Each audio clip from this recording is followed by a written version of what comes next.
The following conversation is with a man that is not only one of the best real estate investors in our local Pennsylvania market, but he's one of the best in the country. I love having conversations with people that are committed to being the best that they can at whatever it is that they do and achieve that expert level status. Jim Zaspel is the epitome of that, and he has been through successes and failures and everything along the way.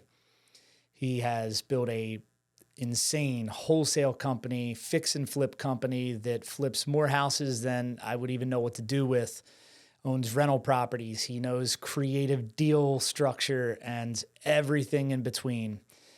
It's an honor to have this conversation. There's a lot of gold nuggets that I think you'll be able to pick up. I hope you enjoy the episode. To support this podcast, please like, comment, follow, share, subscribe. Enjoy. That's part of it, right? It's a journey, right? We're all on a journey, and that's a hell of a transformational journey, and you're a better man as a result of it, right? I hope so. Yeah. Do you feel that you are? You know what's funny is there's one of the worst ways to live is I was going to say living a lie, but let me be more specific, is living in contradiction to what you know is true and right? And that's just a crappy way to live. I went through that in 2011 and 12 when I had lost everything. I started and then lost everything in the real estate business. And I was dodging people's phone calls. I was $300,000 in debt and owed a bunch of people money. I was dodging phone calls like crazy. I was living a lie. I was living incongruently with what I knew to be true and right. So you make that right. It was so liberating, right? I don't know what the period of time was, but there's a period of time where I was, living in a way that I knew was not right with regards to drinking alcohol. And it felt so freeing to not do that anymore. Yeah. So to answer your question, I think so. And I don't say it in a way like a self-righteous kind of way, but it's liberating to live with a clear conscience. Yeah, no, absolutely. Let's go there real quick. So the 2011, 2012, because you're young anyway. I'm 36. Okay. So I started real estate when I was 22. Okay. So going on 15 years. Okay. Yeah. So what was that like, 2011 and 12, and how did that all happen? How did you get there? Yeah. So I've done 2 things in my life in terms of vocationally, landscaping. Started at age 12, and then started lawn mowing lawns. Had 28 lawns a week. I was mowing by age 14, and then we moved when I was 15. Started over. Worked for somebody else for 6 months of my life when I was 15 years old. So what is that? 2002. I was making $15 an hour. I thought that was cool, right? But it was horrible because I was taking such a pay cut. Right. And so by the time I was 16, started back up again, door knock and all this kind of stuff. And so I think I learned at the age of 12. I remember the moment when the fear of rejection doesn't matter. Right. So I was walking out of my driveway, had a clipboard, my flyers, and 2 pens, a pen and a backup pen, and go out, leave our driveway, look at my neighbor's house, the Fries. I was like, well, I can't ask them if they'll hire me. It'd be weird. I know them too well. All right, next house. Well, their son, he's in his 20s. He listens to rock and roll music, and my mommy says he might do drugs, so I can't knock on their door. And I go to the third house. Oh, she's the neighborhood garage. I don't want to talk. It's I got to talk to somebody today. Isn't it funny? Fast forward, if you have a sales rep, we talk ourselves out of success sometimes. Oh, yeah. Because of these BS fears we make up in our mind, right? So anyway, fear of rejection, I knock on this lady's door. I don't remember her name, but I knock on her door and say, hi, my name is Jim. I live down the street. I was wondering if you'd like to hire me to cut your grass. And 12 years old. And before I knocked on the door, I looked at my feet and I noticed literally my legs were tremoring, right? Kind of like a cartoon, right? And she said no. I said, thank you. Have a great day. And she closed the door. And in that moment, I was like, whoa. She didn't eat me alive. I didn't die. I didn't melt into the sidewalk. I don't care how many doors I got to knock on today. I'm getting me a few lawns to mow the rest of the summer. And I did. Got 5 that summer. And so I learned the fear of rejection is just a made up thing, right? False evidence appearing real, right? Fear. So anyway, so it was good. 2007, I think I was making $75,000 a year that year, landscaping, building patios and stuff. My margins were crappy, but still I managed to squeak out $75,000. And I thought it was the shizzle, right? So there I was in 2007, almost 21 years old. And, all my friends were at college, getting in debt, I thought they were stupid. I thought it was smart. And then I heard somewhere, it's if you're making $80,000 a year as a business owner, you're working your brains out. I was working 70, 80, 90, 95 hours a week, right? He's like, you don't have an $80,000 a year business. You have two $40,000 a year jobs. I'm like, with a bunch of risk and stress. I'm like, well, now I don't feel so cool. Yeah. So that was kind of merited. It's like I got kind of burnt out because I was working so much, had zero social life. And then my business started tanking in 2008. I remember it was a Thursday afternoon. It was, I'm going to say about 2 o'clock in the afternoon. I'm living at my parents' house. I'm 21 now and almost 22. And my mom says, well, what are you doing here during the day? Why aren't you working? I said, I don't have any work today. Like, I'm done. Like, the grass was dry. He's like, what about your workers? I laid them all off. I had 5 full-time guys I'd laid off. Right? And that's it sucks to go through at age 21, right? Like when you, at the time, like my self-identity was like all wrapped up in what I thought was a really good accomplishment in terms of work. And like that goes down the tank. My friends are at college and I'm sitting here with like basically no business. Yeah. I don't feel like such a winner anymore. Right? And, there's a couple of different lessons in that, but they said, well, you're not going to sit around here all day. I'm like, Mom, I've been working 80 hours a week for years. Like, give me a minute, right? And she's like, well, didn't your dad buy this book on real estate investing a few years ago? And he had. So when I was about 18 years old, my dad heard an ad on the radio, Ron LeGrand ad. Basically, how to become a millionaire in real estate investing. All I need to know by my $20 book, right? It's a great way to get you to buy the book. He bought the book, sat on a shelf. I cracked it open. It was a book this thick, just full of stories, testimonials of people who had just done a real, went to a seminar, made 20 grand, 50 grand, 120 grand, whatever it was, flipping a house. And I was like, oh my goodness, this is amazing. This is it. And, the one thing my parents, my dad's a preacher. My mom was a stay-at-home mom. And we were I grew up in terms of economics, lower middle class, right? We were extremely low class in terms of income. It only made us lower middle class. My parents had good credit because they always paid their bills and didn't overextend themselves, right? I remember I didn't know it at the time, but when I was a kid one time, my mom bought a box of graham crackers at the store, and that was like a splurge, and they felt it in their budget for 2 weeks, right? What was that, $2, $3? Yeah. And that's pretty broke. And so that's like my background. But I was the happiest looking back. I knew it at the time. I remember thinking it when I was a kid, and I know it now looking back. I was the happiest kid I ever knew. And I think By the way, only child? No, I had a sister. I think if you need money to be happy, something's wrong with you, right? Sounds funny because I've got more money than I ever did, right? But For sure. But it's just true. So anyway, but the one thing my parents did for me in terms of just inspiring me was they didn't just tell me, they instilled a belief in me that Jim, if anybody can do it, you can do it. They never said because you're smarter. They just said because you're smart enough, and if you work hard enough, you can do it. Whatever it is. So I was naive enough when I read this book of real estate. Oh crap! I mean, these people can do it. Then I know I can too. I might have to work harder than they am. I don't know if they might be smarter than me. I don't know, but I know I can do it. Mm-hmm. And it was just this blind naivete, which I think is accurate, right? Because anybody can do this business. This is not rocket science. Absolutely. So being naive like that, I think, can be a superpower. Absolutely, it's a super helpful thing. A lot of people fall into that analysis paralysis, right? It's there's a blessing in being naive about something to take the first step. If you knew all the issues that you would have faced, no way I would have gotten started. Done it, right? No way. Yeah. So sorry to derail. No, I think it's a great point. So I go to the seminar, September of 2008. Lehman Brothers crashed while I was at that seminar in September of 2008, right?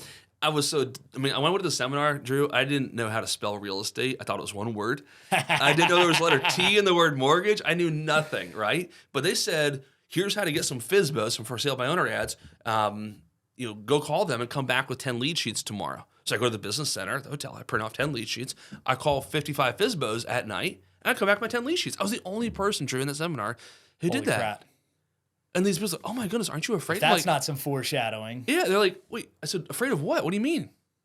Well, aren't you I said, I have no idea what to say. That's why I bring them back so they can help me. None of those deals panned out, right? But it was the process of getting over the fear of talking to people. So in March of 2009, I did my first deal. It was a wholesale deal at 519 North Street in Norristown. Oddly enough, I just bought a house a block away, sold another one. I bought a house a block and a half away from that, sold it last week. It was a rental I bought with owner financing 4 years ago. Sold it, made $220,000, right? And it was a piece of shit in Norristown. So it's kind of cool. Yeah. Hell yeah. So, but this deal is $13,800 net on my first wholesale deal. That was in March of 2009. And I was like, no way. No way. This is so I got scammed. So I take the bank, I go to the bank that it issued the check, and I cash the check. I was like, it's real. I leave the bank. I'm like, waiting for somebody to like come rob me. He's like, no. I was like, there's nobody in the world could take this money from me, right? So I get in my car, my little Honda Accord, 1996 Honda Accord, I think it was, and I drive to my parents' house and where I lived, and I throw him with this bag of cash in my dad's lap. He was reading a book.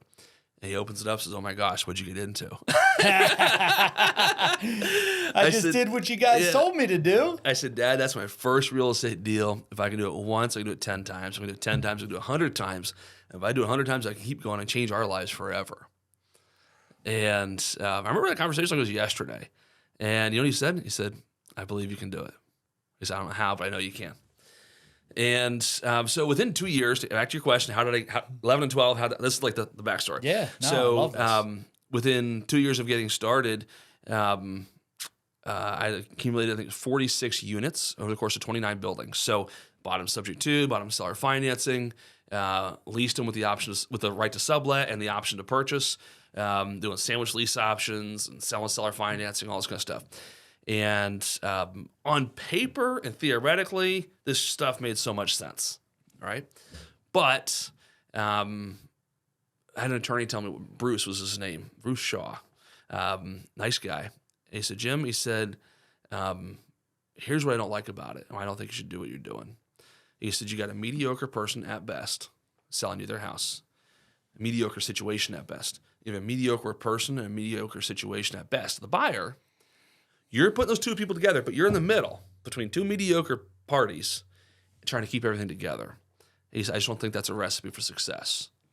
And not to say like you can do sandwich lease options and the seller finance, like it's all viable strategies. I was doing deals in the worst neighborhoods.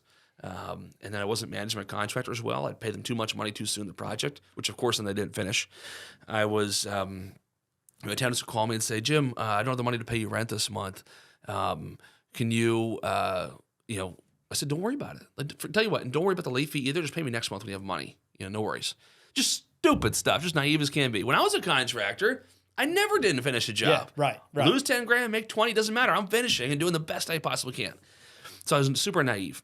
And long story short, like stuff snowballed. I mean, I was on paper, I think I was making 18 grand a month within 2 years. And I think that happened 1 month and then started dribbling down from there. Wake up one day, 8 out of 46 units are cash flowing. That's not a good ratio, right? It's just for property management, that's just not a good ratio. And so anyway, I lost everything. I lost all the properties. I was in a few lawsuits as a result. And then I found myself $300,000 in debt. So I missed an important part. When I read that real estate book back in 2008, August of 2008, at the end of the book, it was like, hey, buy this CD set for $50. Okay, I bought the CD set. So listen to it 1 week, and we're going to strategize on how to grow your business, which what that meant was like, make sure you show up so I can sell you some more stuff. So I listened to the CD set 3 times the first week. He sells me more stuff, tells me about this 5-day boot camp, says, Ron asked me to invite you. I'm like, oh my gosh, I got a personal invitation. This is awesome. Yeah. Again, so naive, right? It was a telemarketer. It was a script he was following, right? I'm so silly. And at the time, I had $19,000 in credit card debt. This is August of 2008. $7,000 liquid to my name. Most of that was in a Roth IRA. And you know what the son of a gun salesman did? He got me to liquidate almost all of my Roth IRA and buy that seminar. Now, there's one of 2 reactions to that. It's like, that's a terrible salesperson. Where are his ethics? But I literally thank God that this person was tenacious enough that he made me do that. And I did it, right? My parents paid for my flight and hotel. So it was like a hard. So 19 grand in debt. Now, a couple years later, $300,000 in debt. I'm like, we are going the wrong direction here. Wow. Right? Wow. So most of that was like 2011, most of 2012, I just buried my head in the sand. Was not returning phone calls, wasn't dealing with stuff, wasn't making things right. And right about January 1st, I'm a big fan of make plans and New Year's, that kind of stuff. And not resolutions, but goals. I was like, you know what? I was raised better than this. I know better than this. I am better than this. I got to make things right. And there's a local investor named Steve Lloyd. I think you know him, right? Yep. He never did a deal with him. He never got after me, but he said, Jim, I know there's some things you're working through. He's like, you got to talk to people. He's going to tell him you'll pay him something every single month. Even if it's $10, you got to pay him something every single month. So that was like marinating in my mind for a few months. And then I was like, I'm going to do that. And so it was the second hardest day of my life. I called everybody I owed money to, right? And I said, I got good news and I got bad news. I understand you don't like me, and I wouldn't either. But here's the good news: is I'm going to pay you back in full with interest. The bad news is I'm not really sure how. I'm not sure when. But I will pay you something. It might be $10, but I'll pay you something every single month. And some months it was $10. And one of those people is still an investor today. Like he funds a deal, gets his money back, and so like I paid him back. That's he said, powerful. "Yeah." So what was monumental about the situation was once you face your biggest fear, it's like the world opens up to you. Because I spent all this time like so afraid of what people are gonna say. Aren't you the guy who this?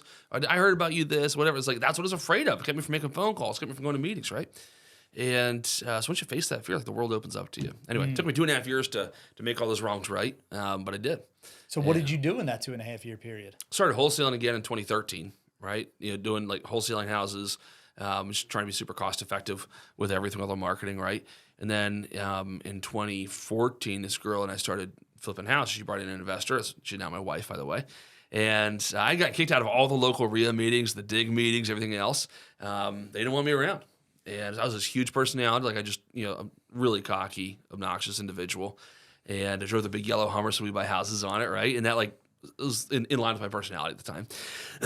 And so when things went down, they're like, we don't want you here. And it's like I knew everybody used to go to all the networking meetings, right? Everybody knew me in the area. And so I got kicked out of the meetings. And finally in 2013, when I was like, you know what? I can't join them anymore. I'll beat them. So my goal was to have the biggest monthly group of real estate investors in Philadelphia. So I had to start somewhere. And so my first meeting was Panera Bread in East Norton. And the day of my first meeting, so keep in mind, $300,000 in debt, just finally came to grips with all my fears and had a conversation everybody owed money to. The day lived with my parents, dead broke. The girl I thought I wanted to marry had dumped my butt a couple months prior, right? This is like the lowest time in my life, almost. The day of the first meeting, Christine Scherber and a few other people who had their own little real estate groups, realtors, and the DIG people sending out emails to their list saying, don't go to Jim Zaspel's meeting tonight. Here's the 6 ABC News link. He's a real shitbag, right? So you know what I did? I freaking cried like a baby, feeling sorry for myself for like 10 minutes. And I thought to myself, if I don't face this now, I never will.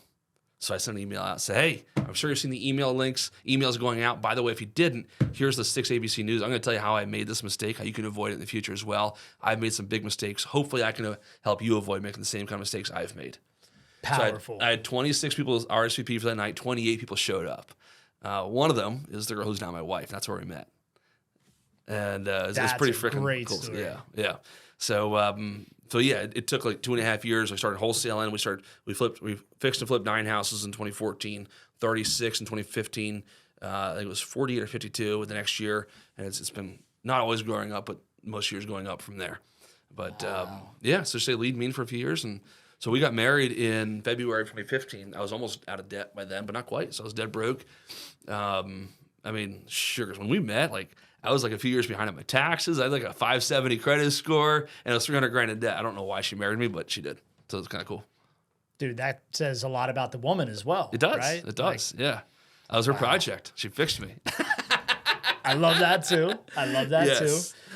So going through that rebuild phase, if you will, and everything. So you said 2013 you did 9. The next year you did 36. 2014 we did 9 fix and flips. 2013 I was doing wholesaling, and then so you had 9 in 2014, 36 in 2015, 40 or 50 from the next year. So how were you funding them at that point? All private lenders. All private. Yeah. So I had to raise some money. She was raising more money. I remember one time we were doing one at a time. I was like, I think we did 2 at a time. She's like, yeah, I think we can. Wow, that'd be a stretch. So 2 at a time, right? We did 2 at a time, a few houses, like 6 months. I'm like, and these are like deals we're buying out of the MLS, right? So no marketing dollars, right? There were still decent deals in Montgomery County.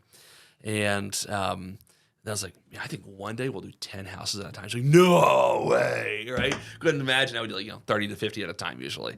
Now we're at I think we're at 17 under construction, one on the market, 5 under contract to sell, under contract to buy 6 right now. I bought one today in Brookhaven. Yeah.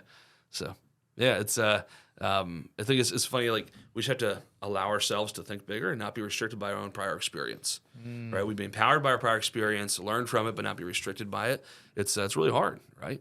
Yeah. Some people, like you meet them, it's like they just think on a different level, and it's like bridging that gap can be challenging. Yeah, no, it definitely can. And I know that we are both strong believers in self-development as well. And it's like, I'm sure you had to redevelop yourself a lot of times throughout that growth period, right? It's not just the main glaring kick in the nuts that you had to experience or whatever, but it's like there's probably a lot of peaks and valleys along the journey, right? Yeah.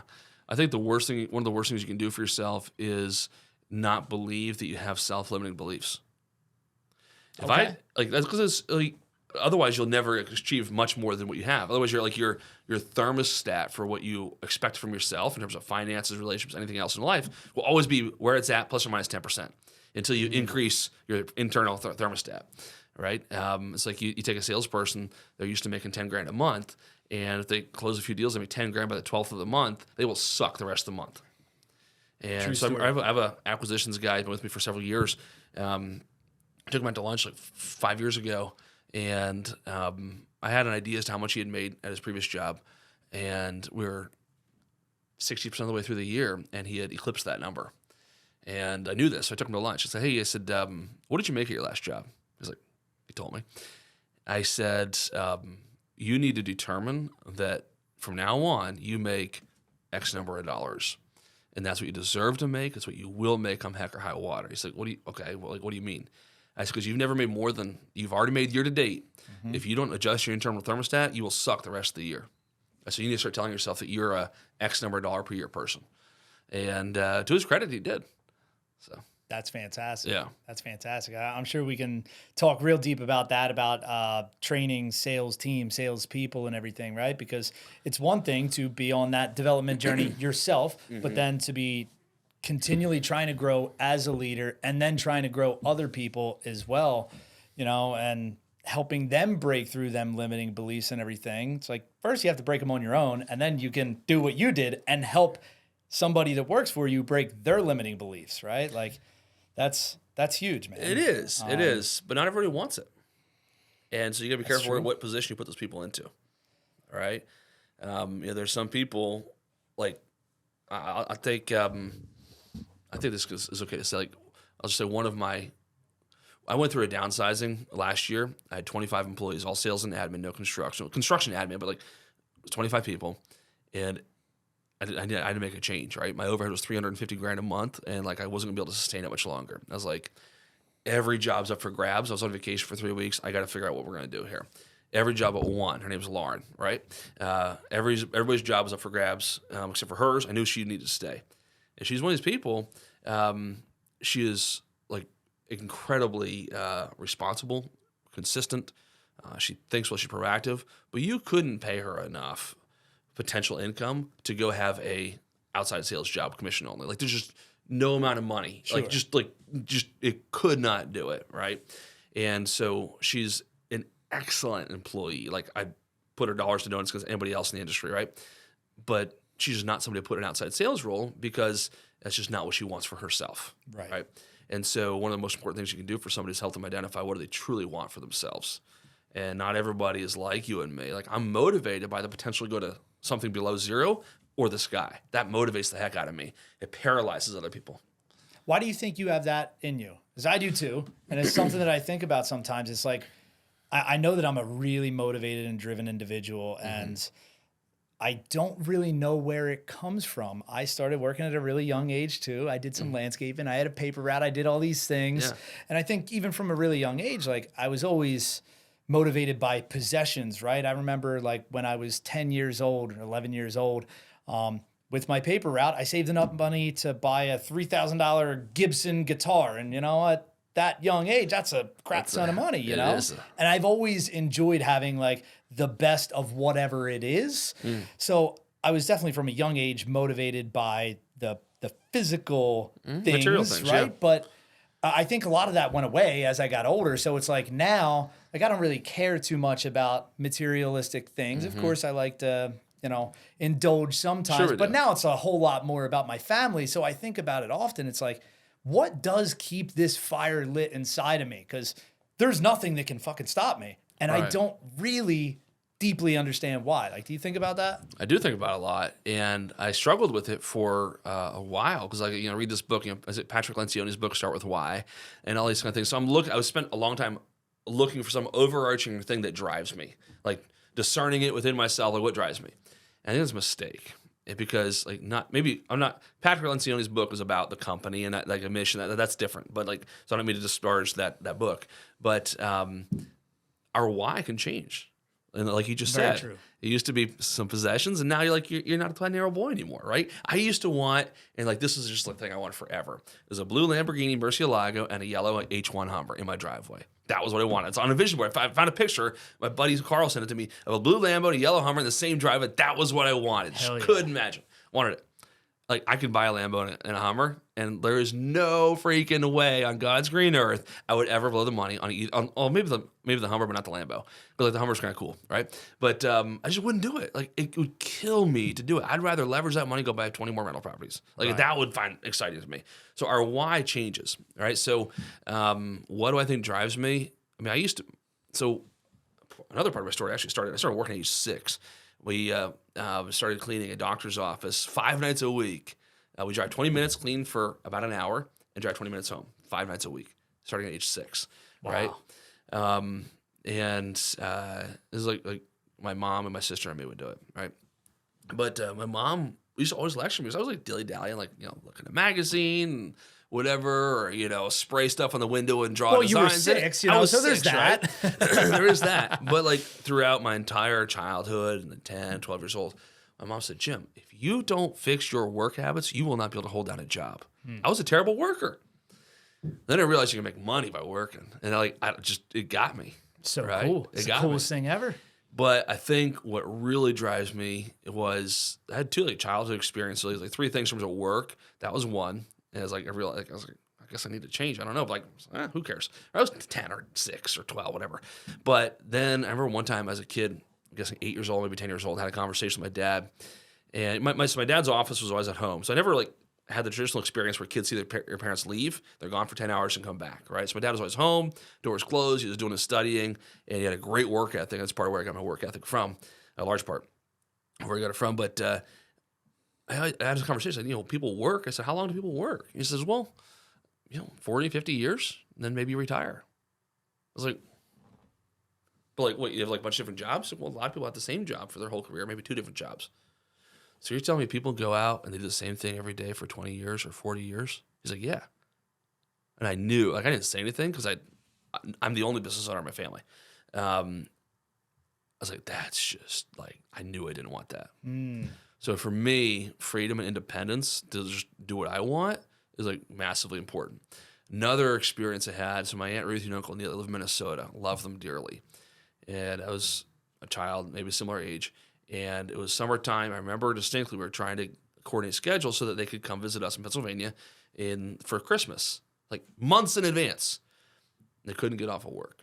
They worked in a hospital, important jobs, whatever, but couldn't get off of work. And it blew my mind that somebody could surrender that much control of their life to another human being. I knew I didn't want that. Yeah. And so, but how that helps me now is I feel like I treat my employees better than most bosses do because I maybe they don't want the same level of independence or freedom that I want, but they also probably don't want to be controlled either. And so I've never turned down a PTO request, paid time off request. Okay. And I just don't. I'm flexible. I got to work. Hey, my kid, do what you got to do. Family first. Family first for everybody in my company, not just me. Yeah. My business is there to fund and fuel my lifestyle and to fulfill my, what makes me, feel fulfilled to a degree. And I think they have the right to expect the same thing. And I think people have the right to expect to enjoy where they work. And so I try to treat people the way I want to be treated. I love that. Yeah. I love that. Look, I thought of something there. Do you think the whole real estate will provide you freedom message is a trap? So I used to teach seminars and do coaching, right, a lot.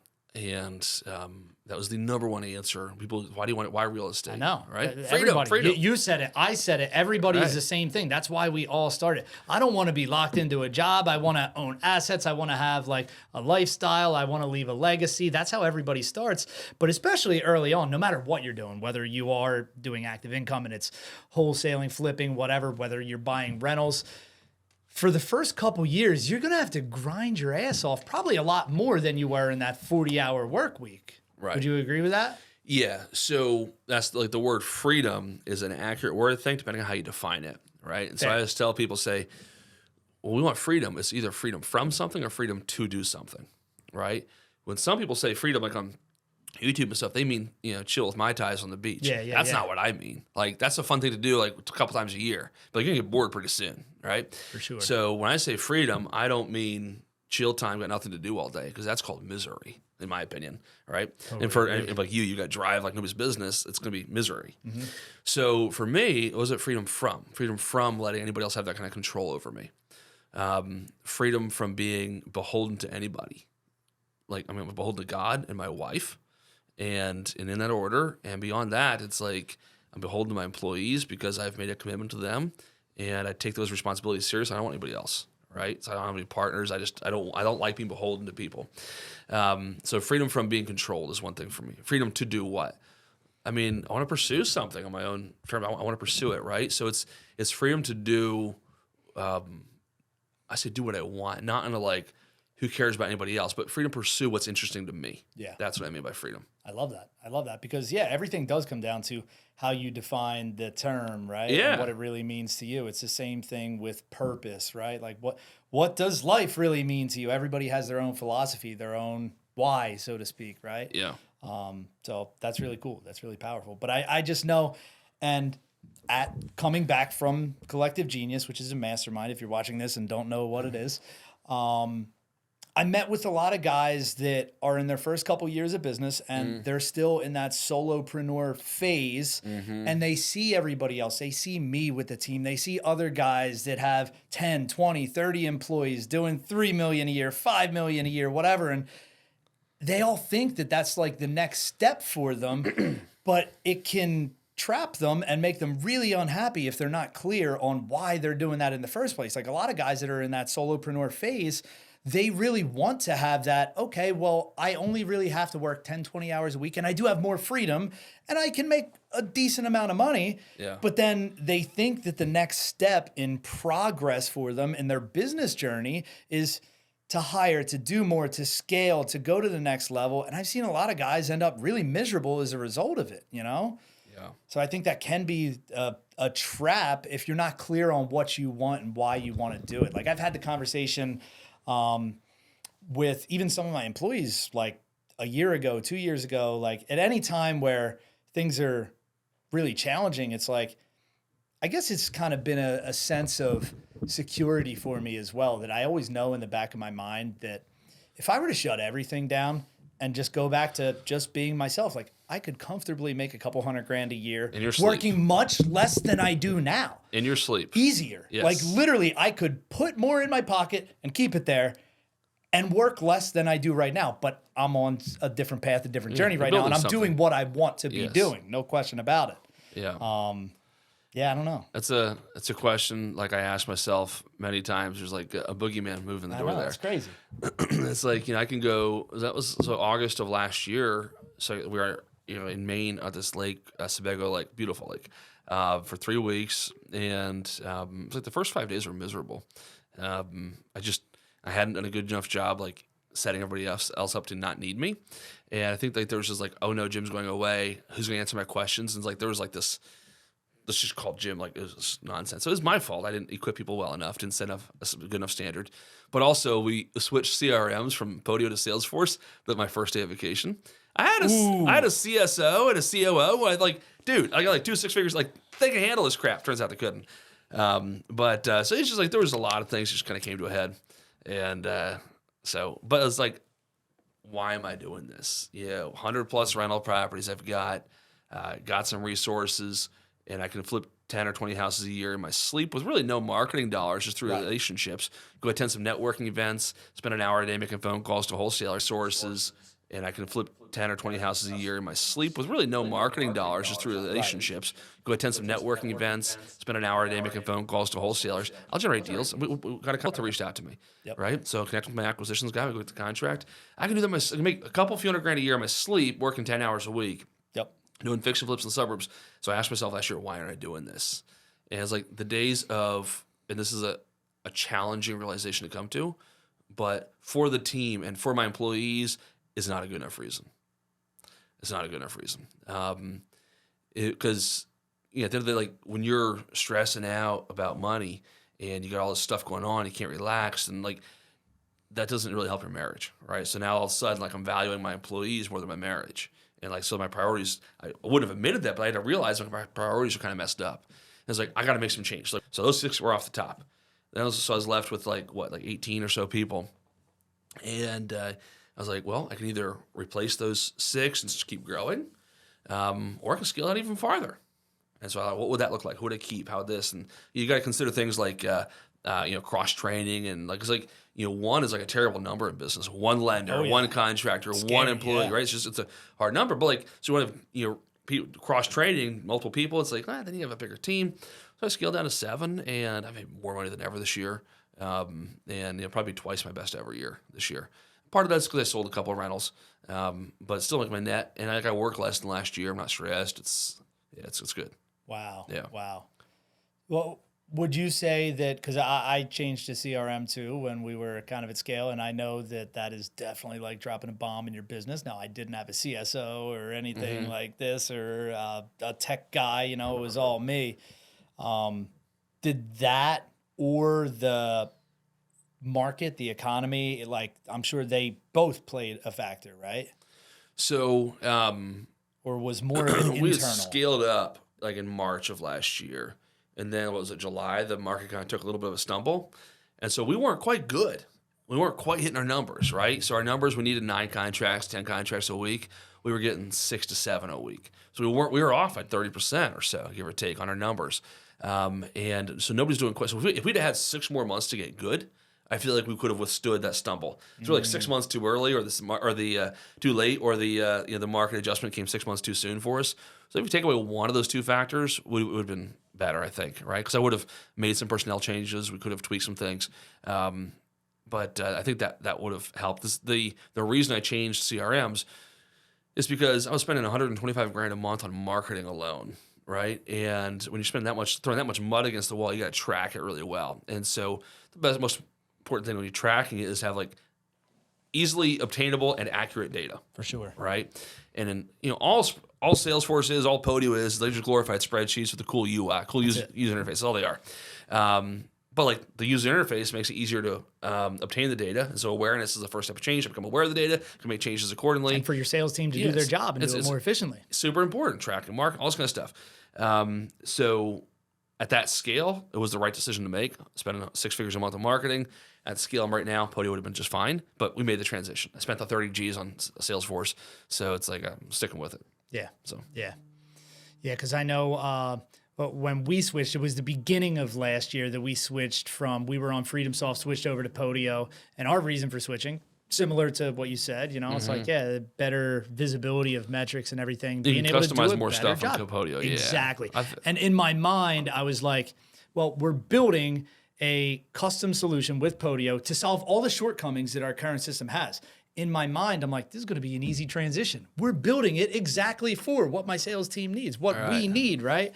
And it was not a smooth transition, man. It's like, dude, our deal flow dropped to like basically 0, maybe like 2 deals a month for 3 months, like the beginning of last year. Because like, of CRM issues? Brutal. That's terrible. Brutal, wow. man. Yeah, like it almost killed us. But then once everything did start working and everybody knew the buttons to click and what went where and we weren't losing leads and all this crap, then, we really started ramping up and started crushing it towards the end of the year. And we were also growing and scaling through that uncertain times, interest rates going up and everything. And, it was kind of crazy. Kind of crazy.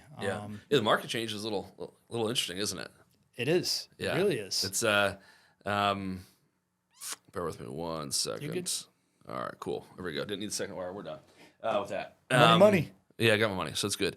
What was I going to say? market change. Interesting. Yeah, so it's a little. Are you guys doing anything different, especially, or is there anything like whether it's analyzing deals, marketing? Is there anything you're doing different right now to accommodate for the market? Because you guys are predominantly wholesale right now, right?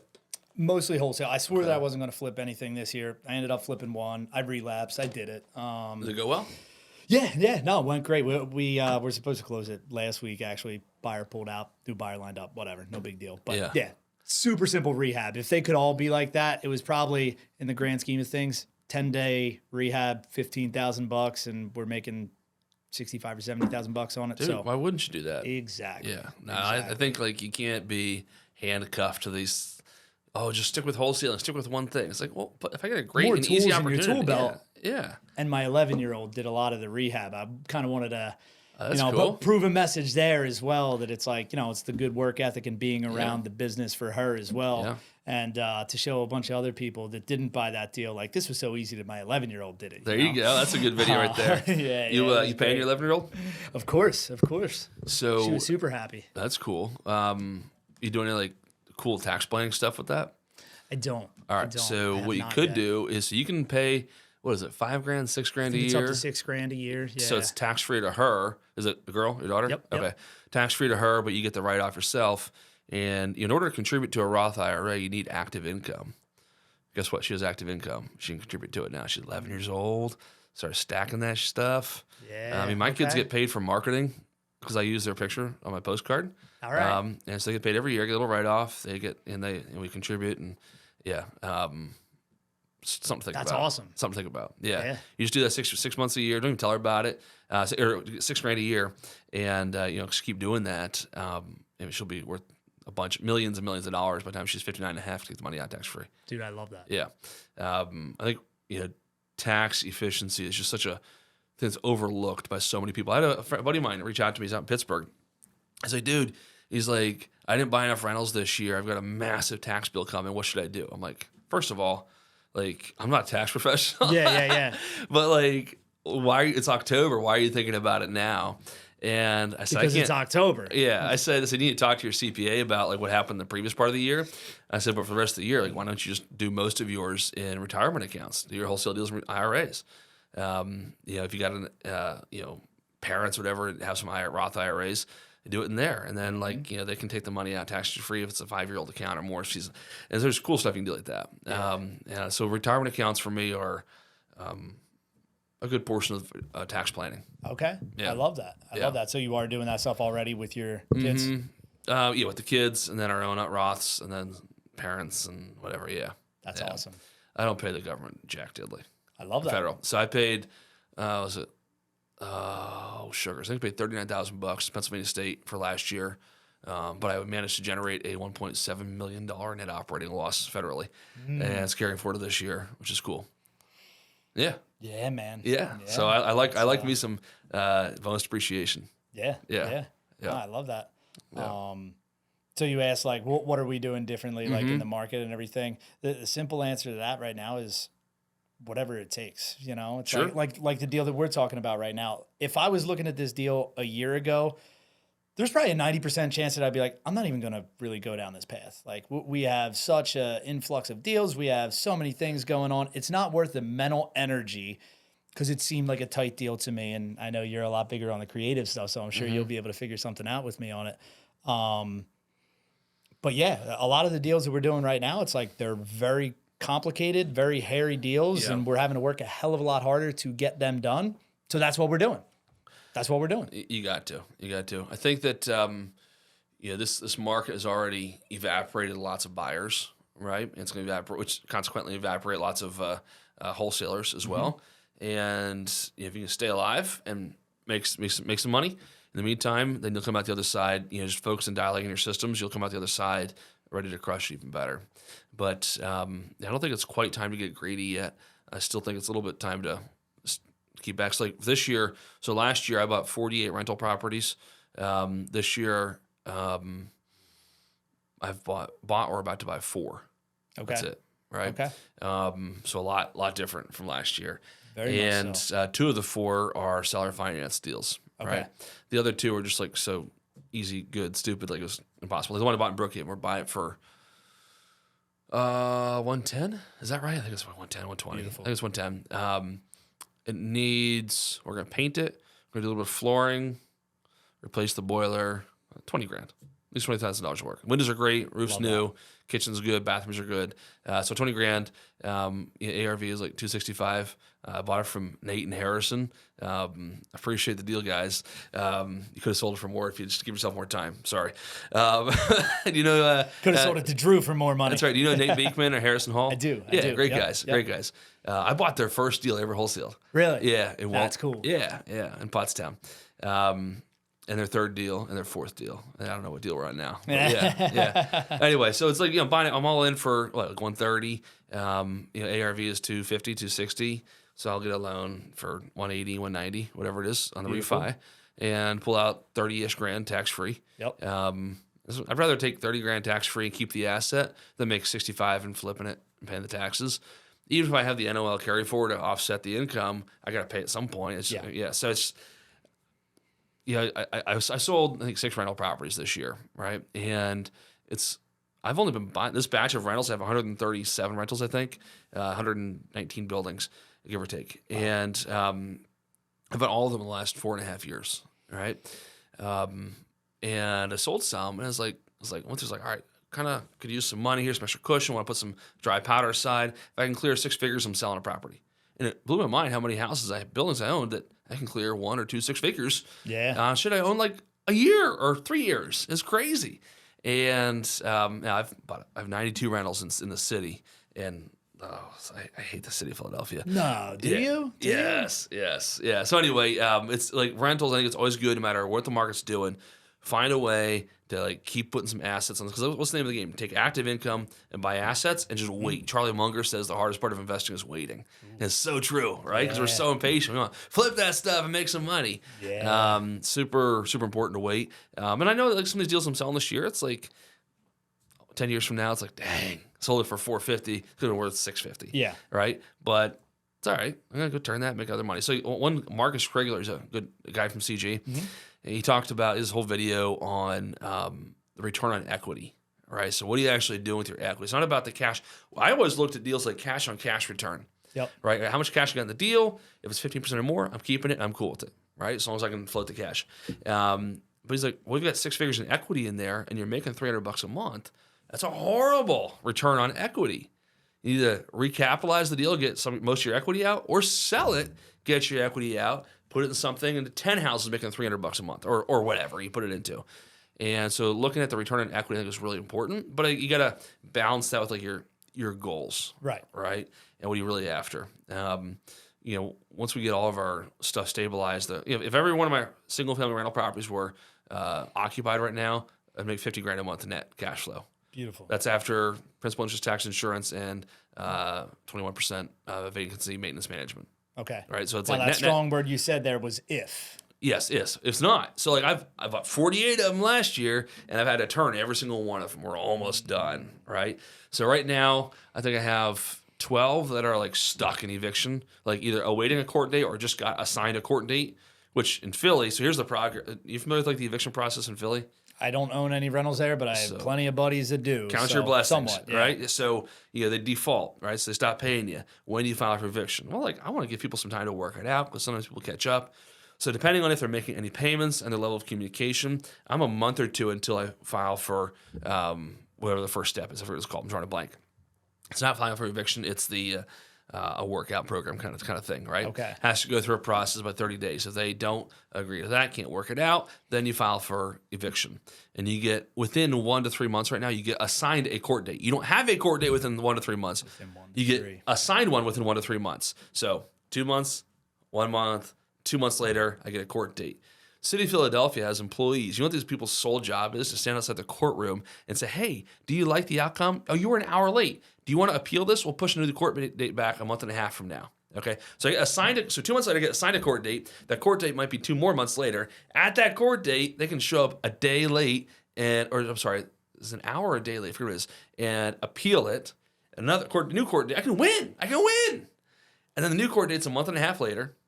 And then if I win that one, which I always do, then that's when they dispatch the sheriff's house, file their writs, right? And that is we're averaging right now 2.5 months for the sheriff to get out. So add all that up. What is that? 9 months, 10 months? Long time. It's crazy. Sometimes over a year. Crap. So all that being said, I think I know the answer because you're doing it, but is Philly worth it? I'm not buying it. I'll never buy another rental property in Philly. Okay. So I own 92. I'll never buy another one.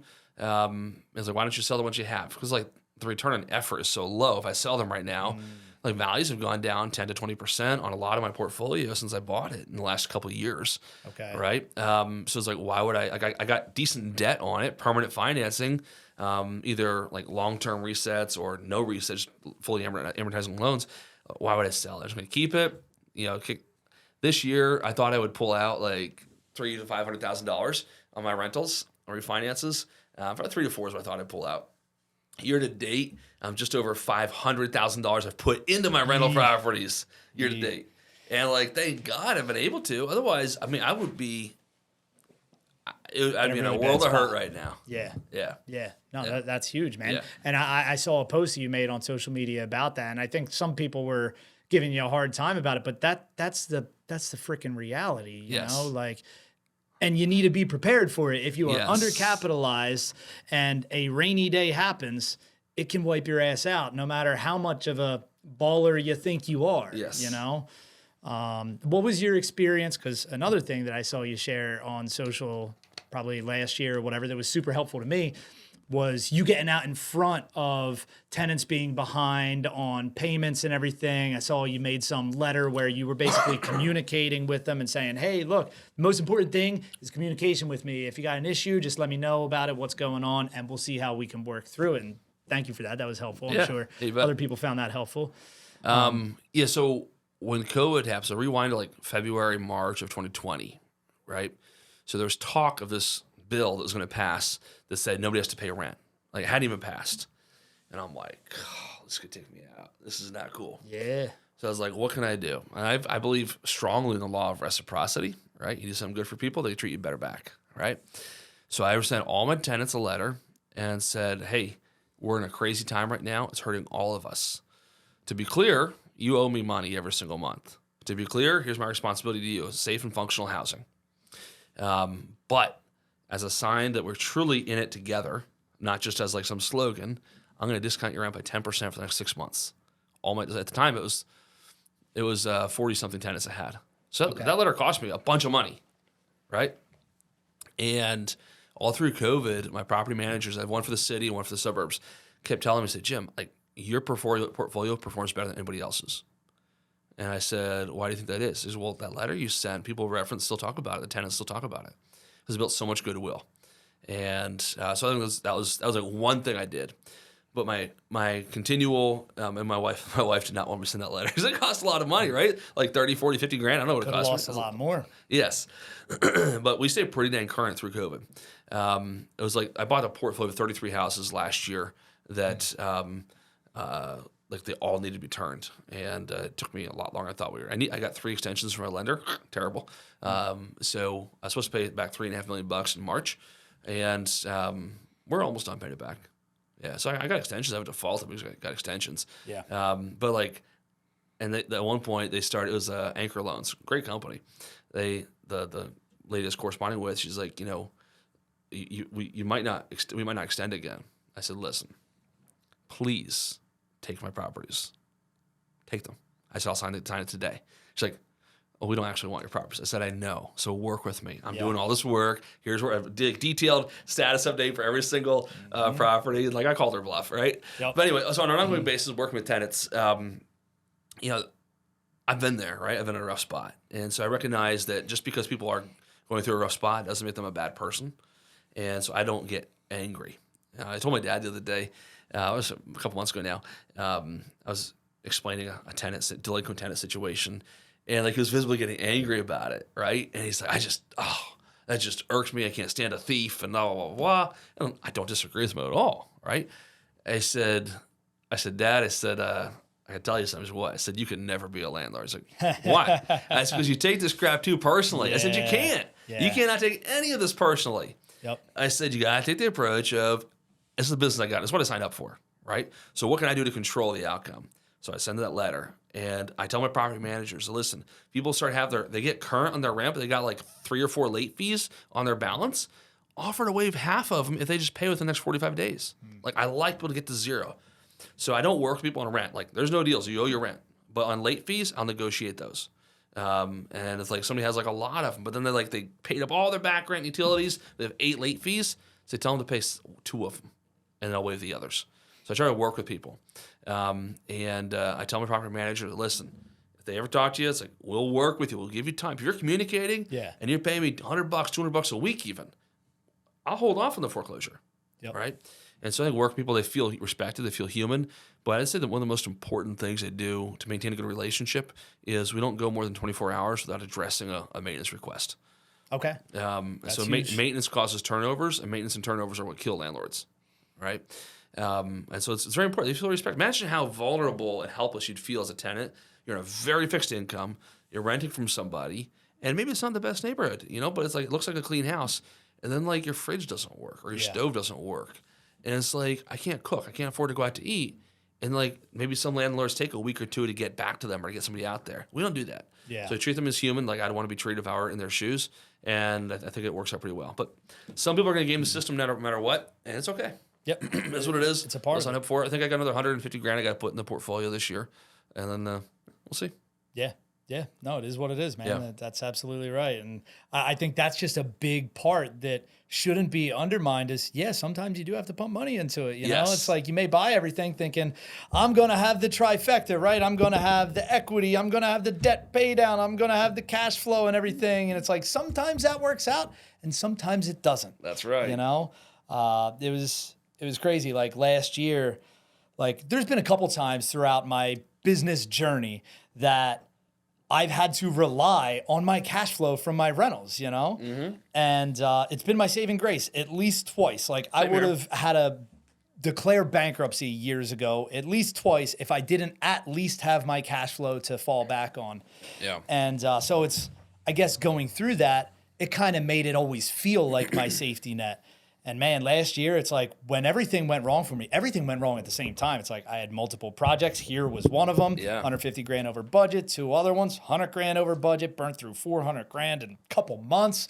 It's like, oh, well, there goes operating capital and everything. Right. But I guess in the back of my mind, I'm still like, well, I still always got the rentals and everything. Those piggy banks. Dude, I ended up turning over like 60% of our units in like a 3-month span. A lot of them were evictions, non-paying tenants for months, blah, blah, blah. And it's like, how did this all happen at the same time? And it's like every turnover costs money as well. It's not like, oh, well, I'm just not collecting. Yes. Exactly. So it was mind-boggling that all of this could happen at the same time. And it did, I never thought that like... that was even possible, right? So it just kind of opened my mind as well. I made it through it. It sucked, right? Of course, but made it through it. But I never really thought that was even a possibility, right? I want to ask you something. So what are your thoughts right now because I have a lot of buddies that own a lot of rentals and everything, and with turnovers specifically in the last year, the common theme that I've been hearing from everybody is, well, I had a turnover, had to spend the money, whatever, had to do an eviction, whatever. But I was able to end up increasing rents by whatever it was, $500, $600, $700 a month, because this is what market rents are now. Got a new tenant in there. I was at $1,400. Now I'm getting $2,000 a month. So everything is wonderful. Mm-hmm. But my question is, and I've done that too, obviously, but is it sustainable? So it depends. Not for us. I mean, for the perspective of the tenants, right? Yeah. So I think it's a dangerous thing is to buy a rental property based on, now in the city, rental rates are not inflated anymore. They're back to where they were pre-COVID, I think, by and large. So you have to be really careful. Like I think a lot of people are going to get in trouble in the apartment building business, especially. Bought apartments during COVID and inflated rents. They bought based on their rental comps to support it. So I think to answer your question, is it dangerous to buy based on inflated rents, and that's the only way the numbers work? Very. Should you raise rents if you can get it? I think so. I would. Yep. That's like for like a new. Would I raise it aggressively on an existing tenant? Probably not. I'll raise it some, So like we send, so I just did a bunch of rental increases, right? And I look at market rent, and so let's say they're $300 under market rent. I'll raise it 200 or 150, depending on how big of a jump it is, right? And usually I'm going to raise it a little bit more than half the way to market rent. Leave like $100 to $200 a month to like the top end of market rent. And so I'll give it the number of the property manager and say, please remind them that here's market rent. But here's where we're going to be because we appreciate them as a tenant. Yep. So I have to make sure that the rent increase is in the context of you're not getting as much, you're not paying as much as you should because we appreciate you. And every once in a while you get a tenant who like they give their notice to quit. They're going to leave. I was like, fine, whatever. Yep. And then they go shopping and they come back. So can we stay after all? Oh, sure. yeah. Yeah. So it's not easy out there. Is it sustainable? I don't know, man. Like, I don't know. And this sounds like such an arrogant statement. But I don't know how normal people make it right now. I don't either. If I was making $60,000 a year, had a wife and kids, my wife didn't work. I mean, never mind the $2.5 million house you live in. Like, I don't know how the heck we'd make. Like, if you're a grocery, so far removed. I don't know what's a normal grocery budget. Is it $800? Is it $12? I have no idea. But it's gone up by 30, 50%. Mm-hmm. And if you're only making $5,000 a month and your groceries go from $800 to $1,300 a month, that can be like extremely worrisome. It's a big problem. Yeah, really big problem. It's rough. So is it sustainable? I don't know. But I don't think it's a real estate conversation. That's like a political conversation. I love politics. Yeah. But and I don't shy away from it. Go Trump. MAGA. but it's there's a problem coming, and I don't know what it is. But like you look at our labor force participation rate; it's very low. You look at our real inflation rate. They changed how they calculate CPI. CPI is bullshit, man. Yeah, they changed it a lot. They changed definitions, man. Like so many times. Like, and they're like, oh, we're getting better because CPI went down. Like at the calculation 12 months ago, we're actually worse off. Now you're saying it's better. It's like the emperor without the clothes. It's so crazy. Yep. So yes, it is a much deeper discussion than just real estate and everything, right? But the question is, what do you do to prepare for what the unknown might be? So there's lots of things. So like, what is the unknown? We're gonna have a World War III. Is the real estate market going to crash? Is the government going to try to do what Germany's done and take away properties from landlords? Is the city going to have rent control? Right? Are interest rates going to go high? Because they really aren't that high right now. They really aren't. They feel high because we've been fat and happy for a few years. But so what are we're gonna have civil unrest? Is our inflation gonna run away? The only thing that makes our inflation not seem crazy is because so many other countries that we trade with are also having crazy inflation, right? But it's terrible. Like for the first time ever, our national debt is 130% of GDP. Like it's just all these different thresholds. And everybody says, oh, it's different this time. It's different this time. It's never different this time. Yeah. Right? The rubber band might go a little longer, but it's going to snap. Yeah. Right? So what are those things? What are the things I do to prepare for this potential unknown? I buy bullets. I've got lots of bullets, lots of guns. I know how to use them all. I love that. We have gardens. I can heat my house 3 different ways. I've got a few different energy sources. Okay. So that's just personal stuff, right? I have a gate in front of my house, berms with boulders and trees. I live on 11 acres, right? It's in Plymouth Meeting. Yeah, it's still can't shoot on your property though, right? Not a gun. I have a crossbow. And I got plenty of deer on my property. I can kill a deer and eat. Love that. Yeah, and I gotta, we buy meat and have it in freezers and stuff like that. So, so that's one way. So if I was a normal person, I just wanted how can I manage this inflation situation? I would strongly consider taking some money out of savings and buying the food I'm not going to eat and preserve a long time meat, whatever it is. Because everything is 20% more than a year ago, right? And so that's one thing I would do, just for your average day person. But I have to think a little bigger picture than average day. What else do I do to prepare for potential so interest rates?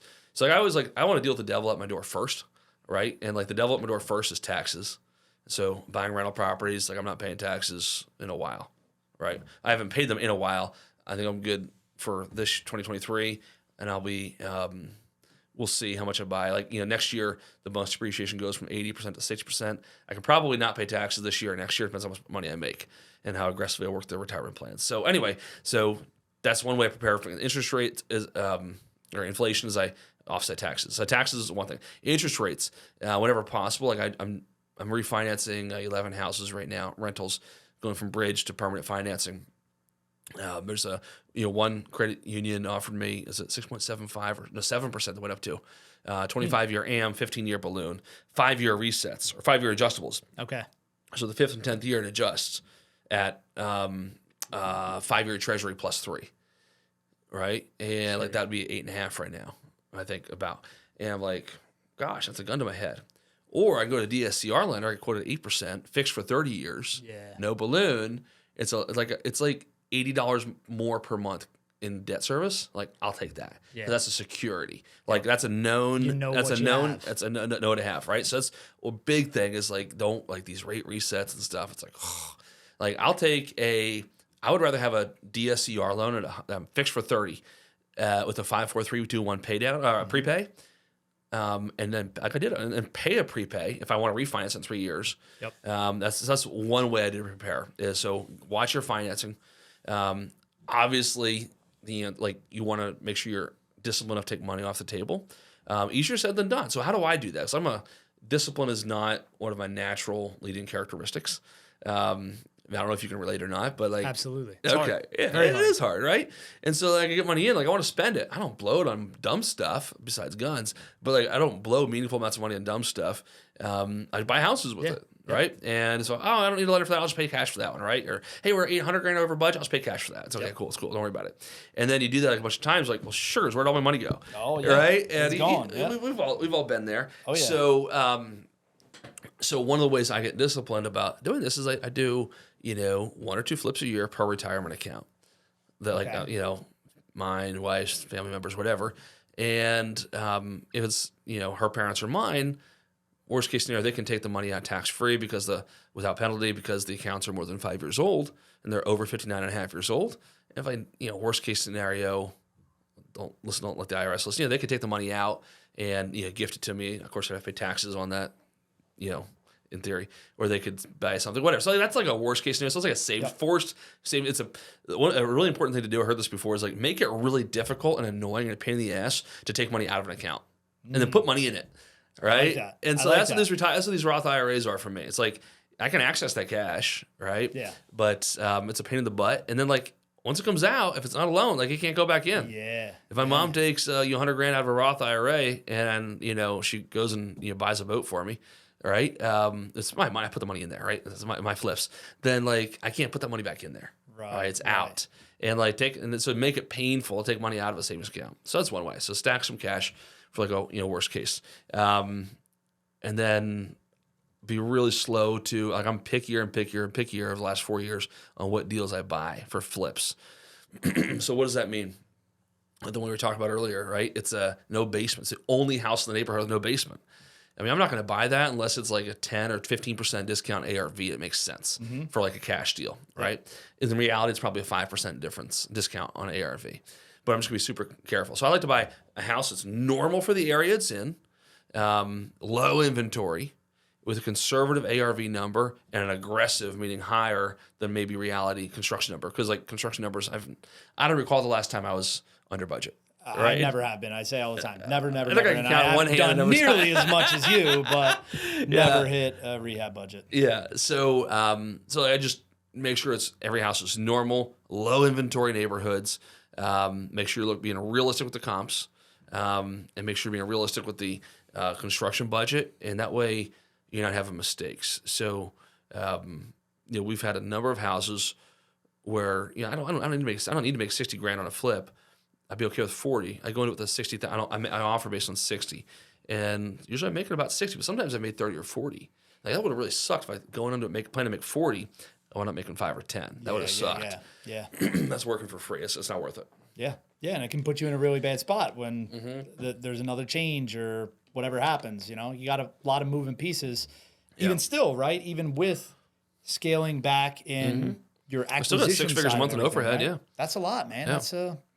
That's crazy. Yeah, they're like 130-ish, give or take. Yeah, 130 a month, give or take. What are you still doing in terms of like marketing? So $10,000 a month on PPC, $10,000 a month on pay per lead, so buying leads, and then about $10,000 a month on direct mail. Okay, gotcha. Yeah, so about $30,000 a month. Gotcha. Yep. And we'll do 60 or 70 houses this year. Mixture of like flips, wholesales, novations, rental acquisitions. So maybe 80 if we're lucky. We're probably 60 or 70 we'll do this year. And that's exactly where I said I wanted to be. I think we can do 90 next year with a very similar team size. Okay. I think we can squeeze. I have an operations manager making an offer to today. I think it'll be closer to 100, but 80 to 100 we'll be at next year. Okay. I believe. I love that. Yeah, but it's really easy to become a slave to like the number of houses you say you want to do. Oh, yeah. I've fallen prey to that so many times, and it's just not worth it. With that being said, it got you to where you are, and I'm sure you're grateful for that, right? No, so doing more hitting a self-inflicted quota has hindered my success more years than once, right? Man, like I would prostitute myself out in profit margin just for the sake of hitting my self-inflicted numbers. Like really, one year in particular was like 50 fix and flips I wanted to do, and that was like when we were transitioning out of buying deals out of the MLS to do more marketing, and so I was doing deals at like $22,000 margin, like $80,000 renovation, trying to make 25 grand. Like stupid. Like you don't gamble 300 grand and 80 of it is renovation to make 25. That's just called stupid. Okay.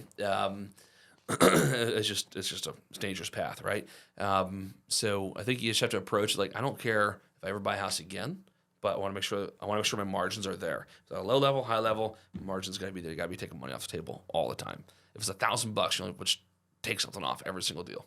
I love that. I love that.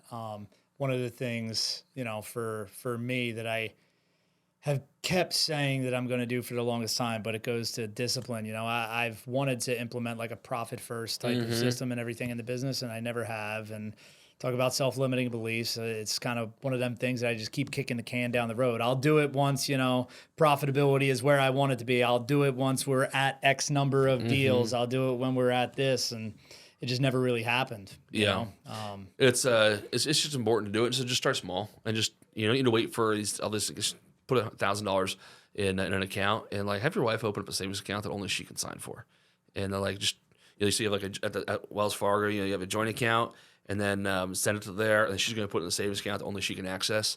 And you guys have a very good relationship. It won't be an issue. And then just like whatever. Yeah. And like, if you need to take it out, you need to take it out. But like it's there. It's harder to access. Make it harder, not impossible, harder to access. I love that. Yeah, I love that. I find that helpful. So like for me, like I use Wells Fargo as well, and I'll send money to a different account, a different bank, and it's online. Like the transfer back in takes like 3 to 4 days, and so like it's I think twice before I do it. Yep. Yeah. Yep. That makes so it's a just lot these of little sense. tricks you gotta. Cause like I don't know. Yeah, I like to spend money. I get it, man. Yeah. I get it. Yep. It's a good thing. Yeah.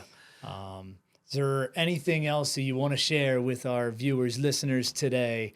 Any other words of wisdom? You've already shared a whole crap ton, and I think this has been a super valuable conversation. That's good. I know it is for me, and I'm sure it will be for anybody else that's listening as well.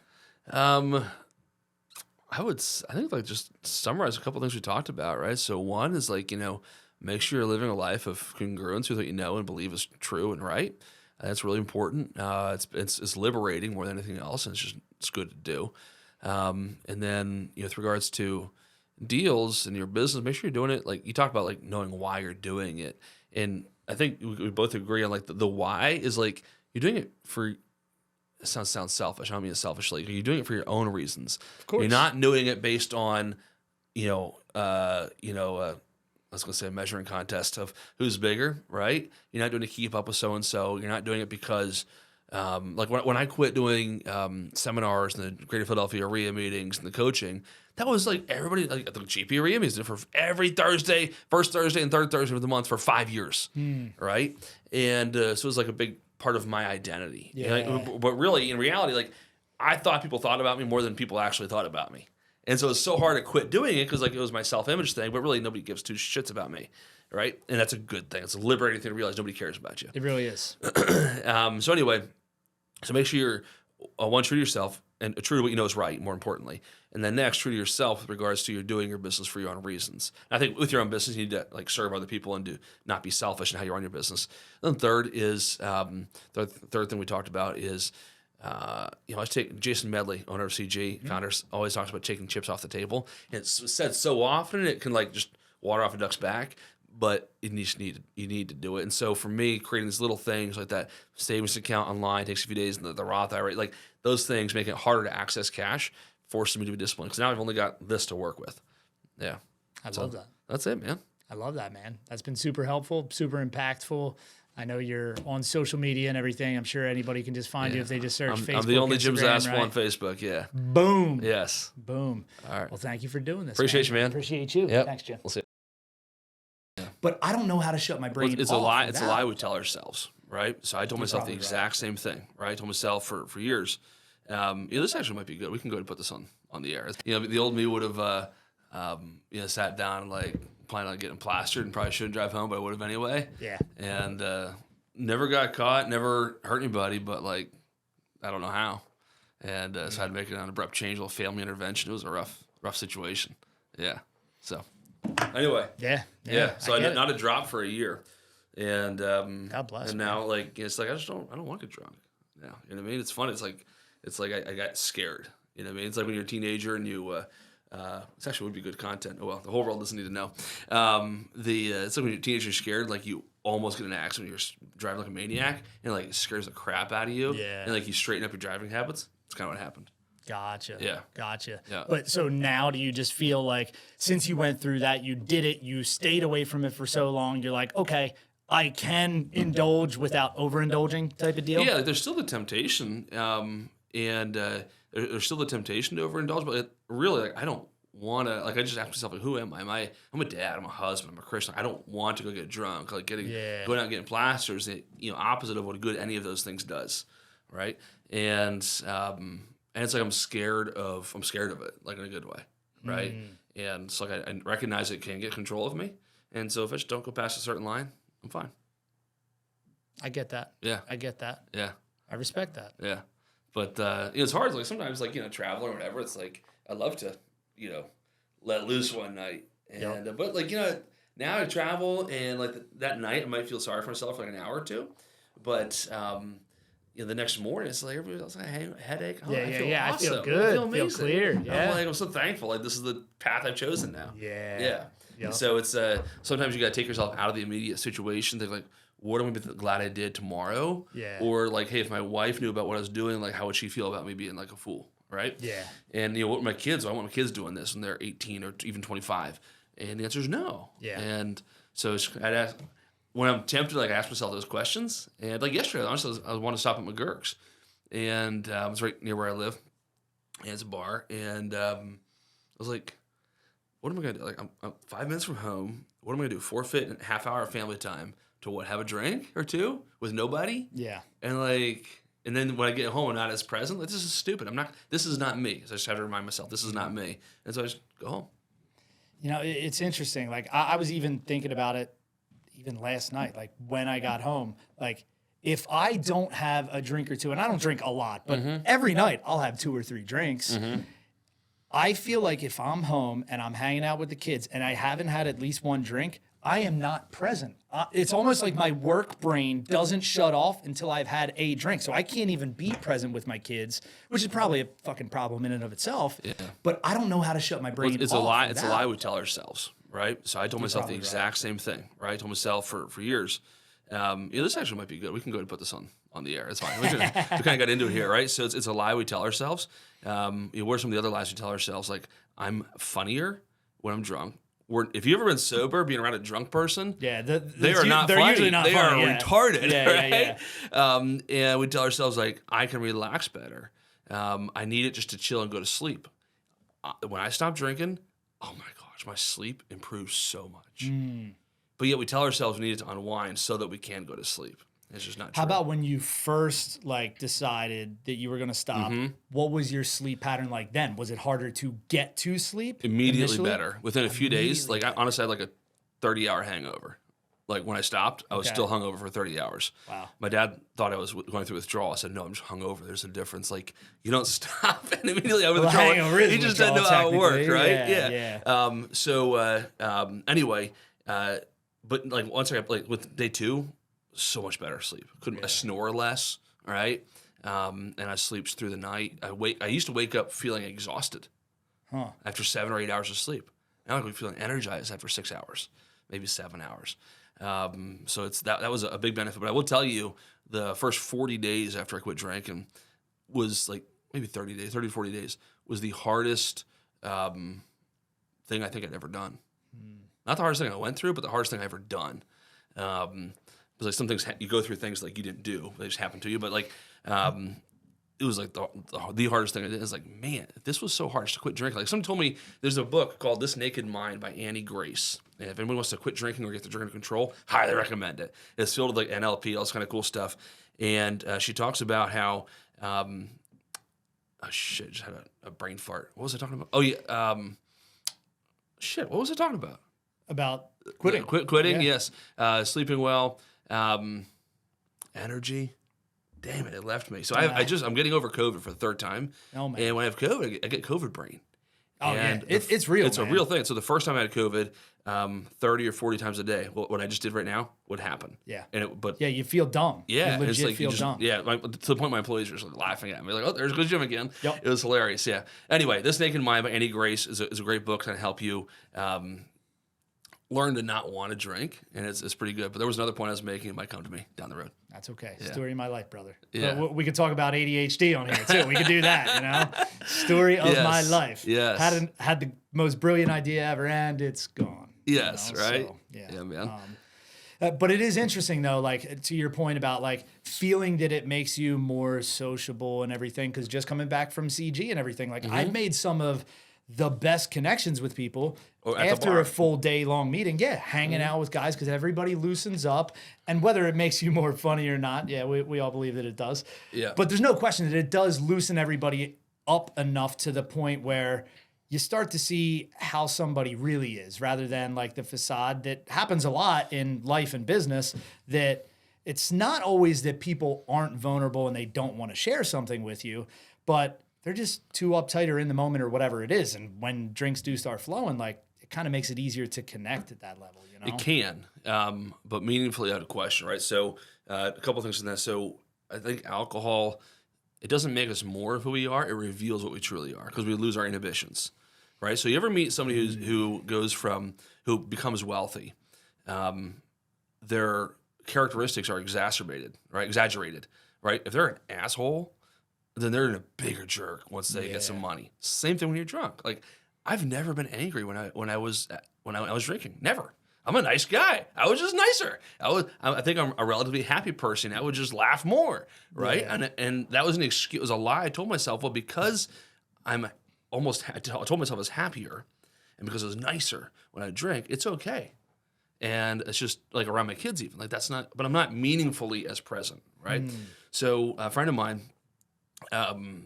Eric Brewer from CG, you know Eric, right? I know, He's pretty open with this. So I don't mind sharing it because like it wasn't in private. He told me this.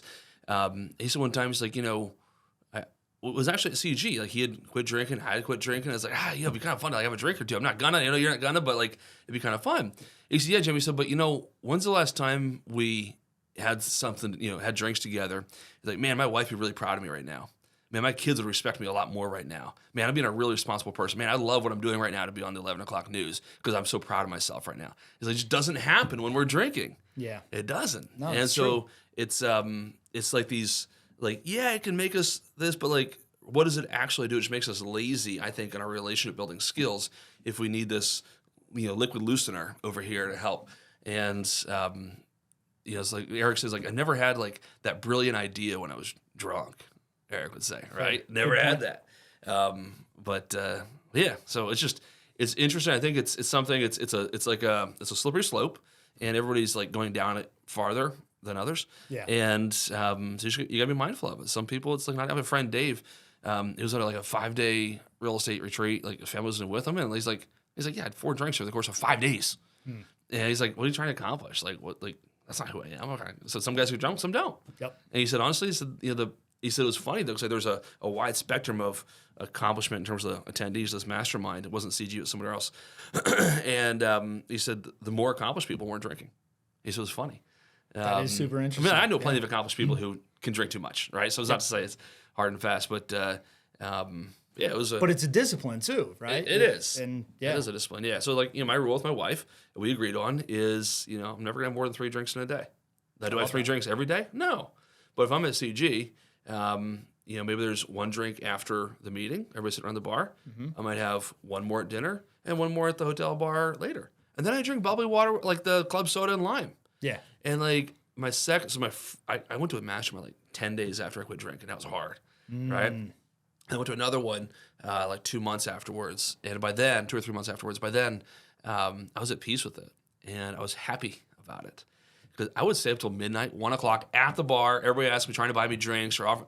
And I wasn't tempted. It was like, no, I'm good. Drinking club soda and lime. Yeah. And it was cool. Like, and like now, like I will usually have a drink or two in that setting.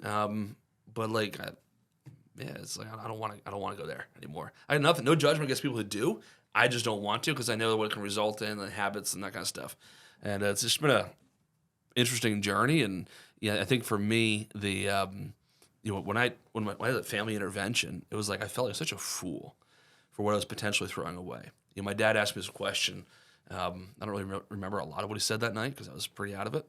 But he said, Jim, you have worked so hard and God has blessed you so much with so many things in your life, your wife, your children, and your business. He said, you are risking all of it. And for what? A little drink? A little buzz? And he said, forget the sinfulness, forget whether or not it's stupid. Just like, is it worth it? I was like, well, of course not. And like put in those terms. And so I've learned to equate when we start to hey, I'll just have one more. I think I'm okay to drive. It's like, is it worth it? Heck to the no. It's not worth it. You know what I mean? Yeah. Man, yeah. Anyway, no, that's powerful when you frame it like that. Yeah. It's and like you got an awesome wife and kids, and like, do you love your wife and kids more than like alcohol more than your wife? Of course not. No, right? I heard one thing on Facebook. One of the few meaningful phrases that I've seen on Facebook was like, you say you die for your kids. Right, you die for your wife. Would you live for them? Yeah. Right. And it's I like, love that. Yeah, it's like, hey, bad guy comes, I'm gonna shoot you or your wife. Shoot me, 100%, no thought, question. right? Yep. But will I get my face out of my phone or put the drink down to go be with my kids? Yeah. Well, that it makes me think. Yeah. I totally hear you, and I think that goes back to what I'm saying, that I feel that I can't even be present without like turning my brain off. It's like my work brain doesn't stop, but that probably is just a self-limiting belief that I'm telling myself, So that's something I got to work on.